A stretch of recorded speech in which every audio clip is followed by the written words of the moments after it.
আসসালামু আলাইকুম। আজকে আপনাদেরকে আরও একটি গাছ দেখাচ্ছি। এই গাছটির নাম হচ্ছে বাসক পাতা গাছ, আর এটির বৈজ্ঞানিক নাম হচ্ছে জাস্টিসিয়া আডাটুডা। এই গাছটির বেশ কিছু উপকারিতা রয়েছে, তার মধ্যে প্রধান হচ্ছে যাদের শ্বাসকষ্ট আছে, কাশি আছে, তাদের জন্য বেশি উপকারী।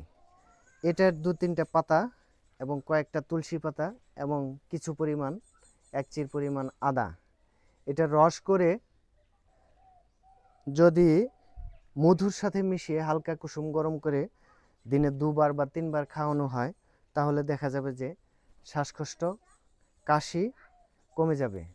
এবং যাদের বাড়িতে বিশেষ করে বাচ্চা আছে, তারা অবশ্যই এই পাতার রস করে এভাবে এই নিয়ম অনুযায়ী খাওয়াবেন।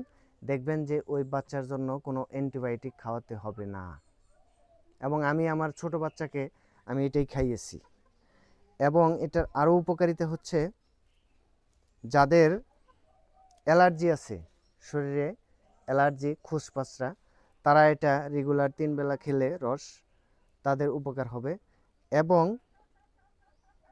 যাদের টক্সিন আছে শরীরে, আমাদের সবারই শরীরে কম বেশি টক্সিন আছে, এটা টক্সিন রিমুভাল হিসাবেও কাজ করে। এটা যদি রেগুলার কেউ খায় তাহলে দেখা যাবে শরীর থেকে টক্সিন দূর হয়ে যাবে। সবাই আমার ইউটিউব চ্যানেলটিকে সাবস্ক্রাইব করবেন কষ্ট করে, আর ফেসবুক পেজটাকে অবশ্যই লাইক দিয়ে রাখবেন। আমি আপনাদের জন্য এ ধরনের ইনফরমেটিভ ভিডিও, প্রয়োজনীয় ভিডিওগুলি নিয়ে আসবো ইনশাআল্লাহ।